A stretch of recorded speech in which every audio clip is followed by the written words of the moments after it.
कर्नाटक की वित्तीय स्थिति पर कांग्रेस अध्यक्ष के बयानों ने चिंता की लकीरें खींच दी हैं।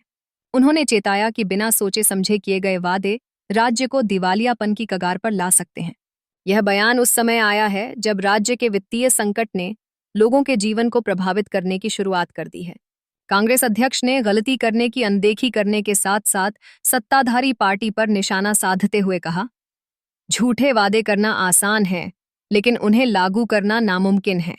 यह भाजपा द्वारा किए गए वादों की ओर इशारा कर रहा था। वित्तीय प्रगति के बीच इस बार रिकॉर्ड जीएसटी संग्रह ने सरकार के खजाने में 1 से 67 लाख करोड़ रुपए की वृद्धि की है। यह संग्रह निश्चित रूप से सरकार की आर्थिक रणनीतियों और मार्केटिंग की सफलताओं का परिणाम है। हालांकि इस आर्थिक संतोष के साथ साथ राजनीतिक अनिश्चय की भावना भी बढ़ती जा रही है।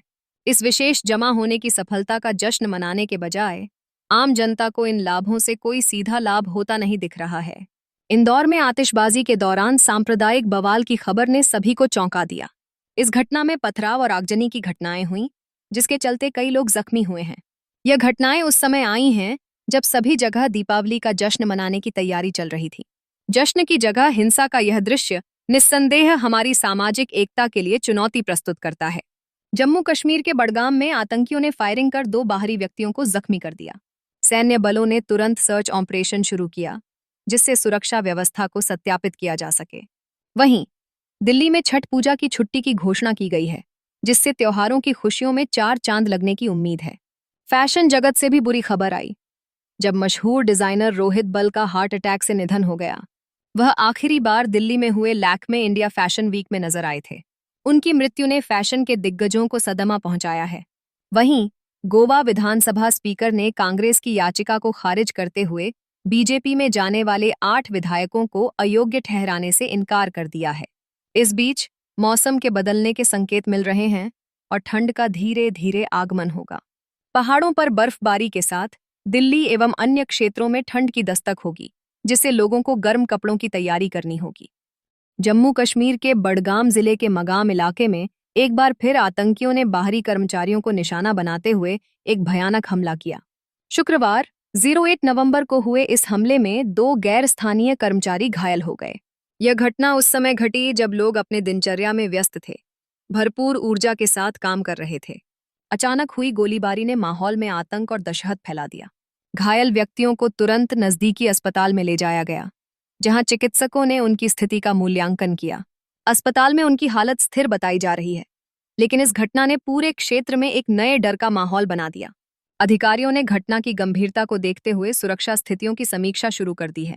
अटकलें लगाई जा रही हैं कि इस हमले के पीछे आतंकवादी संगठनों का बरहता दबाव हो सकता है, जो बाहरी लोगों को अपने कृत्यों से डराना चाहते हैं। स्थानीय प्रशासन ने इन हमलों को रोकने के लिए सुरक्षा बलों को सक्रिय कर दिया है। स्थिति को नियंत्रित करने के लिए पुलिस और सशस्त्र बलों द्वारा चौकसी बढ़ा दी गई है।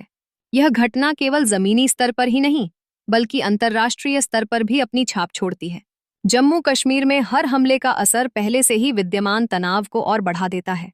स्थानीय लोग इस प्रकार की घटनाओं से बेहद चिंतित हैं और उनकी सुरक्षा को लेकर सवाल उठाते हैं। यह हमला कई सवाल खड़े करता है, जैसे कि क्या सरकार और सुरक्षा बल इन बाहरी कर्मचारियों की सुरक्षा को सुनिश्चित कर सकते हैं? क्या स्थानीय समुदाय को इन हमलों से बचाने के लिए आवश्यक कदम उठाए जा रहे हैं? इस मामले में कार्रवाई करने के लिए सरकारी एजेंसियां सक्रिय हैं। प्रभावित क्षेत्रों में सुरक्षा का वातावरण बेहतर बनाना उनका प्राथमिक लक्ष्य है। ऐसे विचारों के बीच यह भी था कि कैसे ऐसे हमले स्थानीय विकास और सामुदायिक जीवन को प्रभावित करते हैं।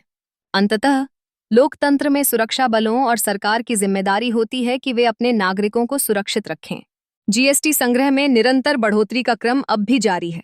अक्टूबर 2023 में कुल जीएसटी संग्रह 87 लाख करोड़ रुपए तक पहुंच गया, जो पिछले वर्ष की तुलना में 8.9% का इजाफा दर्शाता है। यह वृद्धि न केवल सरकार के लिए राहत की बात है, बल्कि यह अर्थव्यवस्था की स्वास्थ्य भी दर्शाती है। पिछले साल अक्टूबर में जीएसटी संग्रह 8 लाख करोड़ रुपए था। जब हम संग्रह के आंकड़ों पर नजर डालते हैं, तो यह स्पष्ट होता है कि उपभोक्ता मांग में लगातार वृद्धि हो रही है। इस साल वित्त वर्ष 2024-25 के दौरान अप्रैल से अक्टूबर तक जीएसटी संग्रह में 4% की वृद्धि हुई है। नए आंकड़ों के अनुसार इस अवधि में जीएसटी संग्रह कुल मिलाकर 12,442 करोड़ रुपए रहा। यह वृद्धि सरकार के लिए फायदेमंद साबित हो सकती है, क्योंकि यह टैक्स संग्रह में वृद्धि का संकेत है। यह बुनियादी वस्तुओं के बिक्री में वृद्धि का प्रतीक हुआ है, जिससे यह भी स्पष्ट होता है कि बाजार में सकारात्मक गतिविधियां हो रही हैं। जैसे जैसे आर्थिक सुधार हो रहा है, जीएसटी संग्रह में वृद्धि एक सकारात्मक संकेत है। अर्थव्यवस्था में मांग की निरंतरता जीएसटी संग्रह में बढ़ोतरी के प्राथमिक कारणों में से एक है। यह सीधे तौर पर उपभोक्ता व्यय से जुड़ा हुआ है, जिससे यह संकेत मिलता है कि लोग अधिक वस्तुएं खरीद रहे हैं। इसके साथ ही सरकार ने जीएसटी संग्रह में 11% की सालाना वृद्धि का लक्ष्य रखा है, जो एक महत्वाकांक्षी लेकिन सकारात्मक दृष्टिकोण है। आर्थिक स्थिरता के साथ साथ जीएसटी संग्रह में वृद्धि आर्थिक नीति एवं विकास की दिशा में एक मजबूत कदम है। उच्चतर जीएसटी संग्रह न केवल सरकारी खजाने को मजबूत करता है, बल्कि यह सामाजिक कल्याण कार्यक्रमों के लिए भी फंड प्रदान करता है। इससे हमें आर्थिक विकास के नए अवसरों की उम्मीद है।